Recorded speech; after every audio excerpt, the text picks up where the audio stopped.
sede do tribunal, se é que se pode chamar de sede, era uma garagem do Palácio da Cidade. Funcionou ali durante pouquíssimo tempo. O Palácio da Cidade ali em Botafogo. Ali em Botafogo. Na São Clemente. Exatamente. Ali tinha uma garagem, ainda tem, ao lado esquerdo do palácio, e ali funcionou o tribunal durante algum tempo, muito pouco tempo. Depois mudou-se aqui para Presidente Wilson. Olá, tudo bem por aí? Então tá bom, aqui tá tudo ótimo. Seja bem-vindo a mais um podcast Conta aí TCM Rio, o podcast do Tribunal de Contas do município do Rio de Janeiro. E eu já te convido para seguir o nosso canal, apertar o sininho e compartilhar os nossos conteúdos. E lembrando que nós estamos no especial dos 45 anos do nosso tribunal, que completa esse ano de 2025. Mas antes de tudo, vamos rodar a vinheta.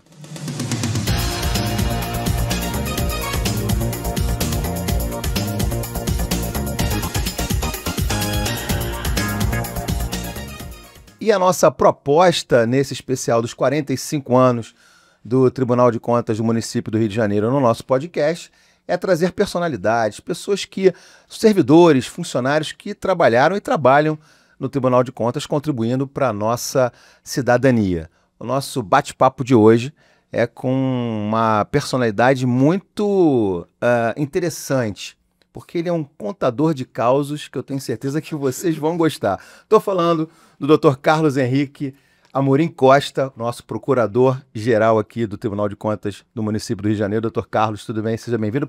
Você vai brigar comigo, né? Já sei. Tira o doutor. Sem dúvida, lógico, tira. Tira o doutor? Agora, também tira essa história de contador de causas, porque não é verdade. Eu vou provar, eu tenho certeza disso. Carlos Henrique, procurador-chefe da Procuradoria Especial do município aqui do Rio de Janeiro, do Tribunal de Contas do município do Rio de Janeiro. Até foi um ato falho, porque a gente vai começar por aí. Até porque você está aqui desde o início, Sim. Lá de 1980, que tem muita história para contar desse início. Então eu queria começar de lá. Quando a gente usa essa expressão, né? Era tudo mato. Era tudo mato, né? A gente não tinha estrutura. Então a sala do tribunal, a primeira sessão foi numa sala no Palácio sala de refeições do Palácio da Cidade. Conta pra gente, ô Carlos Henrique. A primeira sessão foi lá e participaram da sessão. Eu estava com ouvinte, partícipe, mas o procurador-geral, o procurador-chefe era o Fernando Antônio Corrêa de Araújo, que era um procurador do Estado que estava cedido ao tribunal naquela ocasião. E os conselheiros, sob a presidência do Fernando Bueno Guimarães, foi o primeiro presidente, era o Fernando, o Mauro Tavares, Caldeira de Alvarenga, Luiz Alberto Bahia, e Jair Lins Neto e Sérgio Rodrigues. Eram esses, os 7 conselheiros. E houve a primeira sessão, a sede do tribunal, se é que se pode chamar de sede, era uma garagem do Palácio da Cidade. Funcionou ali durante pouquíssimo tempo. Palácio da Cidade ali em Botafogo. Ali em Botafogo. Na São Clemente. Exatamente. Ali tinha uma garagem, ainda tem, ao lado esquerdo do palácio, e ali funcionou o tribunal durante algum tempo, muito pouco tempo. Depois mudou-se aqui para Presidente Wilson, onde ocupava um andar, que era um andar bastante exíguo, ocupava ali o tribunal inteiro e a procuradoria. Então a procuradoria tinha 2 salas. Eram 5 procuradores, mais os seus assistentes, e mais a estrutura da procuradoria administrativa em 2 salas. Era um aperto bastante grande. E o tribunal também estava todo ali contido num espaço muito exíguo. O plenário era ridículo, era pouco maior do que essa nossa sala aqui. E assim foi durante algum tempo. Depois fomos para o centro administrativo, na Cidade Nova. Lá sim, o tribunal tinha um andar daquele prédio grande e a procuradoria tinha meio andar. Aí o espaço ficou mais do que suficiente. Mas o tribunal foi crescendo. Né? O número de funcionários foi aumentando e houve necessidade de mudar. E aí conseguiu-se aqui nesse prédio... Histórico, parte do prédio. A outra parte era ocupada, se não me engano, pelo Preveir. Mas nesse tempo, lá no início, a questão da procuradoria ainda não era uma procuradoria vinculada ao Tribunal de Contas do município. Não. Então o senhor era procurador... Esse senhor vai ficar aqui, a gente vai batendo papo, eu vou tirar o senhor. Sem problema. Até o final do programa eu vou tirar o senhor, porque tem que ter um certo respeito. Você vai tirar o senhor se quiser que eu vá embora antes. Falei que ele era também. Além do grande contador de casos, é uma pessoa muito gentil. Mas A minha mulher diz que eu só tenho piada de velho. Ah, que isso, não acredito nisso, não acredito nisso. Mas, então, naquela época, a procuradoria ainda era vinculada à prefeitura. Então, conta essa história pra gente. A procuradoria era vinculada ao gabinete do prefeito, diretamente ao gabinete do prefeito. Então, nem era a prefeitura, era ao gabinete. Na estrutura do gabinete do prefeito estava a procuradoria especial, que atuava junto ao Tribunal de Contas. Então, era um órgão à parte do tribunal e era uma situação constrangedora, no mínimo. No mínimo. Vamos lá, conta essa história pra gente. Porque, eventualmente, eu era cobrado por não atuar de acordo com os interesses do executivo, que não era função minha, eu entendi que não era função. Função da procuradoria era custos legis, como é até hoje, né? Fiscal da lei, não tem nada de assessor do prefeito, do executivo, né? E então, em alguns momentos, nós enfrentamos dificuldades. E essa dificuldade se estendeu por muito tempo, porque essa vinculação durou 10 anos. Foi até então 1990. Quando houve a lei orgânica que nos retirou dessa situação constrangedora e nos colocou na estrutura do tribunal. Embora com autonomia funcional plena, mas vinculado ao tribunal. Mas tem um caso interessante que eu queria que você contasse. Vários. Dessa época? Mas tem um que eu soube que tem a ver com uma possível demissão que não aconteceu, uma exoneração que não aconteceu. Não aconteceu. Conta essa história aí pra gente. Eu fui chamado uma vez pelo prefeito, porque eu não vou mencionar qual é, mas eu fui chamado por ele e quando eu cheguei no gabinete, ele jogou um recorde. Você ficou preocupado. Saiu eu não fiquei preocupado. Eu tinha certeza que ia ser exonerado. Certeza absoluta, porque eu fiquei sabendo que um parecer da Procuradoria havia vazado pela imprensa.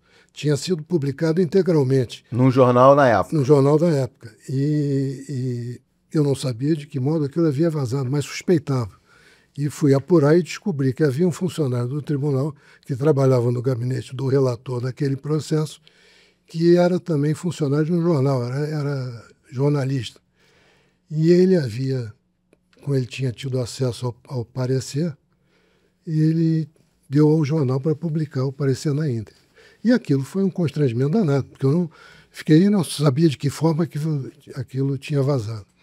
E o prefeito queria me exonerar. Imaginei que quisesse. Até então bateu um certo Aí eu falei, antes de ir ao gabinete do prefeito, me chamou lá. Antes de ir, eu falei com o presidente do tribunal, que era o Fernando Bueno, que nessa ocasião ainda não era meu amigo, virou meu amigo nesse momento. Eu fui ao Fernando e disse, olha, Fernando, eu provavelmente vou ser exonerado hoje, e eu vim aqui comunicar a você isso, porque talvez a partir de amanhã haja um novo procurador-chefe. Ele disse, não, mas se você for exonerado, você vai trabalhar comigo. Eu disse, mas não posso, eu sou procurador, como é que eu vou trabalhar na presidência do tribunal? Enfim, mas aí eu fui ao gabinete do prefeito. E aí, quando ele me mostrou o recorte, eu disse, prefeito, isso aí não vazou na procuradoria. Provavelmente foi um funcionário do gabinete do relator que deu esse parecer para o jornal onde ele trabalha, e aí é que houve o vazamento. Ele disse, você tem razão, esse sujeito que era o objeto do parecer, esse sujeito não é muito honesto, não. Eu disse, então não entendo por que eu fui chamado aqui, né? Mas aí ele saiu abraçado comigo do gabinete e não fui exonerado coisa nenhuma. E aí seguiu na nossa procuradoria. E a procuradoria ainda vinculada ao gabinete. Ao gabinete. Quando, em 1990, nós conseguimos, depois de muita batalha, conseguimos que a procuradoria integrasse o tribunal. Porque nessa época havia um procurador do Estado que era assessor do prefeito, e esse procurador queria que nós integrássemos a Procuradoria-Geral do município, o que continuaria sendo o mesmo contrassenso. E nós até concordamos com ele, no faz de conta, e por trás conseguimos que aquilo não fosse adiante. E quem nos ajudou muito nesse momento foi o Maurício Azedo, que depois veio a ser conselheiro aqui no tribunal. Querido Maurício Azedo, foi presidente da ABI. Né? E nos ajudou muito, sim, porque achava um absurdo também essa vinculação. E achava mais absurdo ainda a vinculação à Procuradoria-Geral, que ia manter a mesma situação constrangedora e submissa. Né?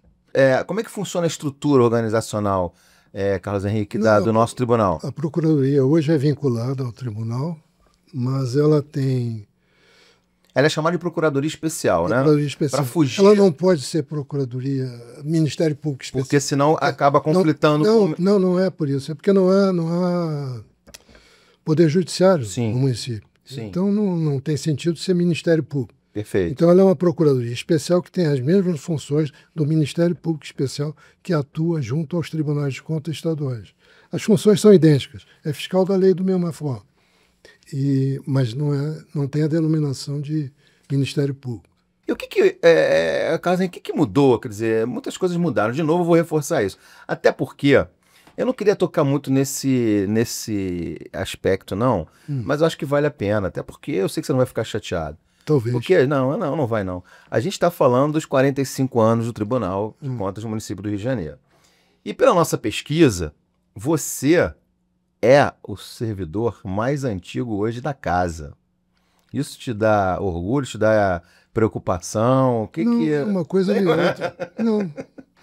Lá vem piada. Não é piada. Lá vem, vamos lá. Mas, na verdade, eu não me Porque o sinto... presidente do Guaraná, ele nas sessões, Ele faz questão de Ele faz chamar de antigo. Né? Isso, exatamente. Pois é. Por isso que eu tô querendo... Mas eu relevo, porque eu gosto muito do Guaraná.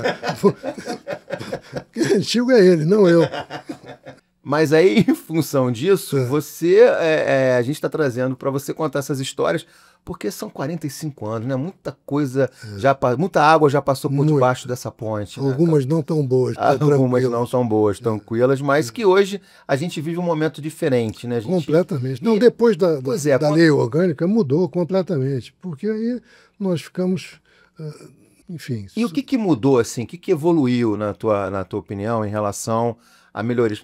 Primeiro, claro, a parte tecnológica, né? De informática veio para ajudar nos processos, a digitalização dos processos. Não só aqui, também como você é advogado, aliás, né? Você já foi advogado. Você falou em processo, Vamos aqui lá. vou te dar uma curiosidade. Bora. A Procuradoria funcionava no 13º e 14º andar. 13º. Andares que não tem elevador, você sabe disso. Sim. Na época não havia processo digital, era físico. Alguns gorduchos. E os processos tinham que andar até o 13º, onde a assessoria distribuía e tal, e aí subia ao 14º, onde era o gabinete dos procuradores. Depois aquilo tudo descia de novo e vinha ao 12º pegar o elevador para distribuir no gabinete dos conselheiros. Você vê a mão de obra que isso representa. Mas foi uma atividade física boa, né? Porque era todo mundo garoto. Hoje em dia, imagina hoje em dia. É verdade. Dizer, os mais antigos já se afastaram. Eu é que estou aqui, né? Inteiraço completamente... mas acho melhor não ter que subir 2 andares. Você concorda com isso, então? O elevador está ajudando. Até porque vocês desceram, né? Vocês desceram... Sim, há muitos anos já. Já estão adaptados ao elevador. Tia Montebello nos tirou lá do puleiro e nos colocou num andar servido por elevadores. Mais uma boa do Thier, né? Muito bom. Aliás, já tem um engraçado. O Thier era meu vizinho em Itaipava. E ele, às vezes, passava lá por casa, porque a casa dele era acima da minha. E ele passava lá por casa. Aliás, eu lembrei de uma história. Tô falando que as histórias vão vir à tona. Ele não vai gostar de ouvir isso, mas vai ouvir. Uma vez eu estou em casa, ele não era meu vizinho ainda. Eu estou em casa, ele bate lá e disse assim, olha, comprei um terreno aqui em cima do teu, era mais acima um pouco. Tinha uma rua que separava os dois. Eu digo, que bom, tio. E tal. Aí começamos a conversar sobre a compra dele, sobre o terreno, e ele me dizendo que ia fazer uma terraplanagem grande. Eu digo, não faça agora, espera, porque a partir de maio não chove mais, é tranquilo, e aí você pode cortar o terreno. Isso nós estávamos no verão. Muito bem, nos despedimos. Semana seguinte eu subo e ouço um barulho de trator. Aí chamei o caseiro e disse, que barulhos são esses? Disse, a casa do seu amigo aqui tem 2 tratores lá cortando terreno. Eu digo, meu Deus do céu. Eu pedi ao Thier que não fizesse isso. Agora é tarde. Cadu, houve um temporal de verão daqueles que dá na serra.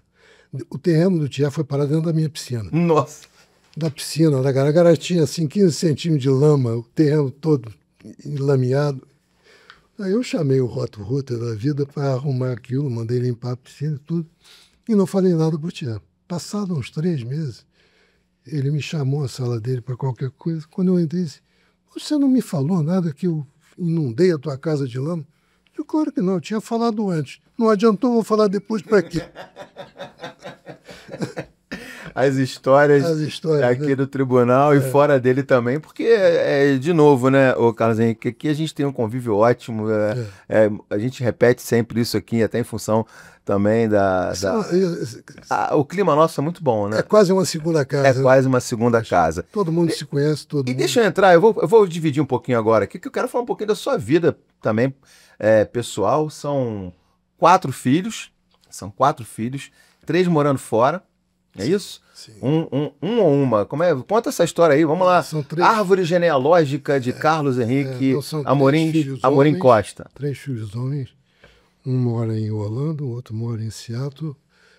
Aliás, sim, 3 homens, mas 2 moram nos Estados Unidos e a mais moça, minha filha, mora em Richmond, na Virgínia. E um mora aqui, no Brasil, que esteve morando no Canadá, em Toronto, mas voltou até aqui, mas... E é isso. É isso. E netos? Netos eu tenho 5. 5 o último netos. nasceu agora. É? Nasceu em Richmond, é filho da minha filha.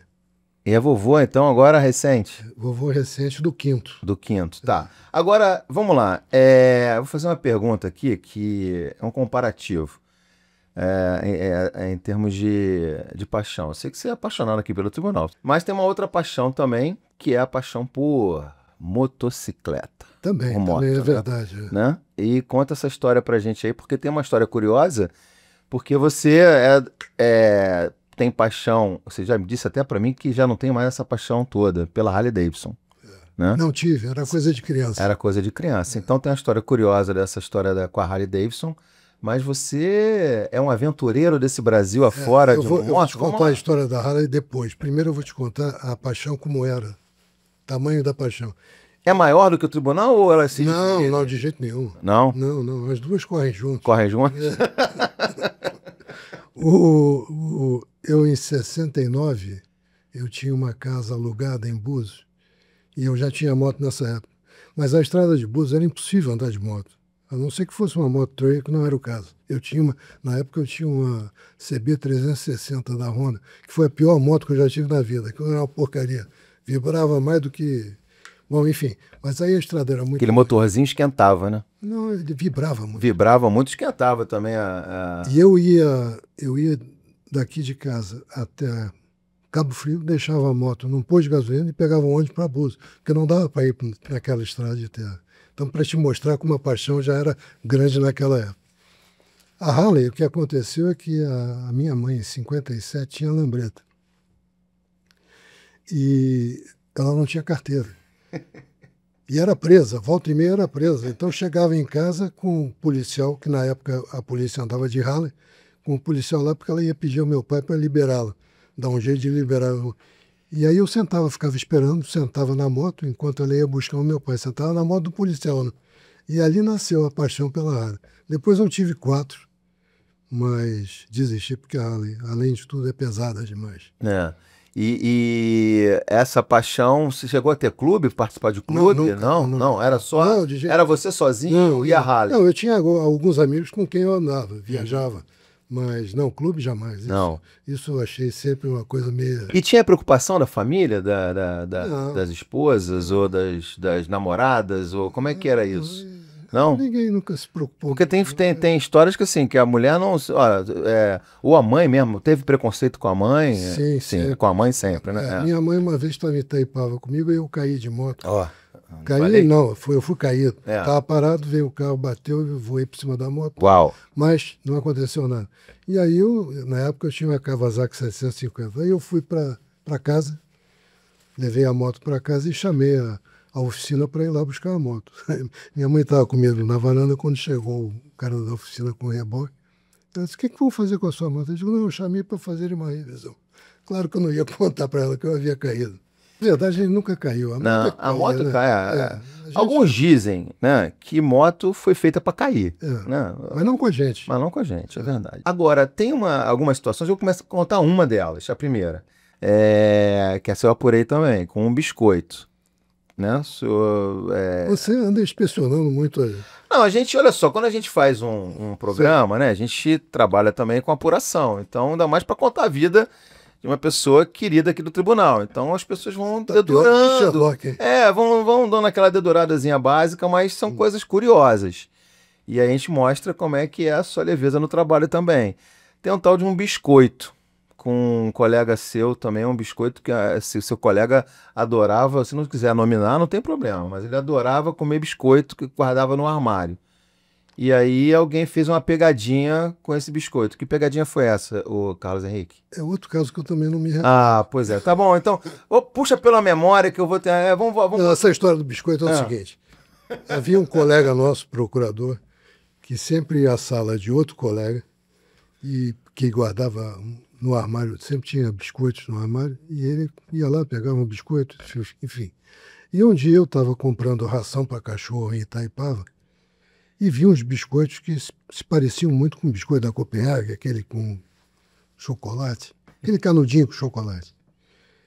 Eu achei interessante aquilo, comprei e trouxe. E as meninas que trabalhavam com esse meu amigo, que eu não vou nominar. Não vamos nominar, não. A gente preserva a fonte. Elas acharam muito interessante esse biscoito e puseram no pote que habitualmente o outro colega ia pegar biscoito. E ele foi lá e pegou. Pegou e mordeu e comeu o biscoito. Mas passou vários meses sem falar com o dono do gabinete, o dono do pote dos biscoitos. Ele não sabia que eu que havia comprado os biscoitos. E tinha uma coisa do telefone também, porque ele ligava, tinha um au-au aí, né? Atendia au-au-au. Essas são as histórias de Carlos Henrique Amorim Costa aqui no Tribunal de Contas, nesse especial dos 45 anos. Isso deixa leve, né? Deixa leve, né? Leve. Deixa leve. Não é só trabalho. E até porque, na verdade, aqui todos são amigos. É uma competitividade absurda. Não, nada disso. Todos são amigos. Esse clima é muito, muito bacana, de fato, aqui no nosso tribunal.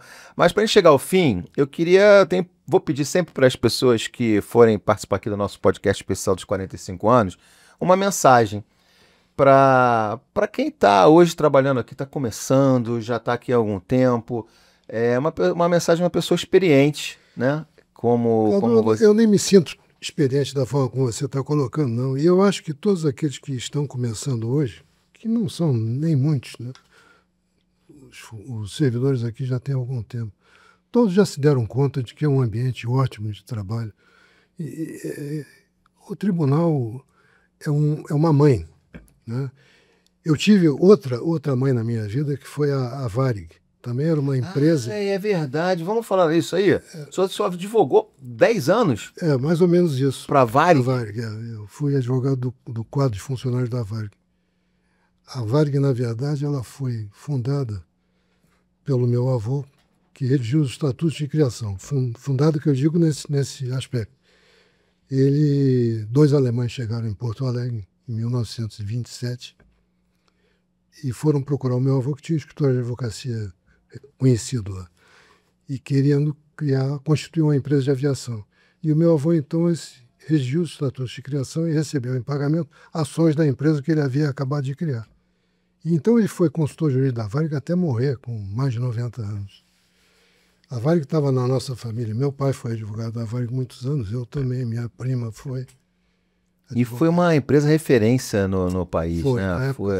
Foi uma que muitos até hoje não esquecem. E existe até hoje as famílias Varig, né? As pessoas que têm paixão pela marca Varig, que era de orgulho nacional, né? Você vê, eu tenho um médico até hoje que era médico do Serviço Médico da Varig. Enfim, eu tenho amigos que eram do jurídico também, que eu fui do jurídico há muito tempo, né?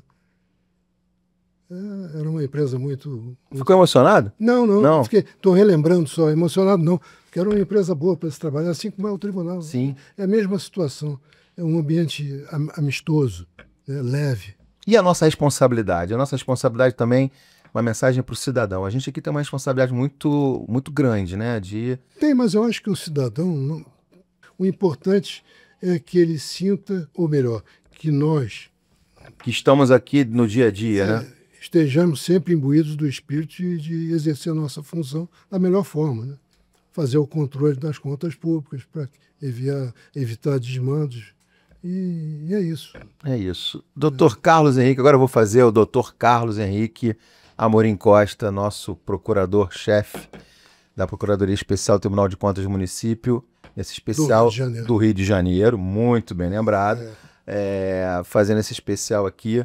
Quero te agradecer muito a presença e dizer que... Me sinto honrado de estar aqui com você. Nossa, com todos nós aqui que estamos acompanhando. Eu tenho certeza que foi o início da história do tribunal e fechamos aí com essa história de vida também, de apaixonado pelo motociclismo, por viajar de moto. É o cara que ainda vai viajar muito de moto por esse Brasil afora. Se Deus quiser. Doutor Carlos, um abraço mais uma vez. Muito obrigado. E a gente vai fechando aqui nosso podcast de hoje, mais uma vez agradecendo a sua audiência. Lembrando para você seguir nosso canal, apertar o sininho e compartilhar o nosso podcast para os seus amigos, nesse especial que a gente está fazendo dos 45 anos do Tribunal de Contas do município do Rio de Janeiro.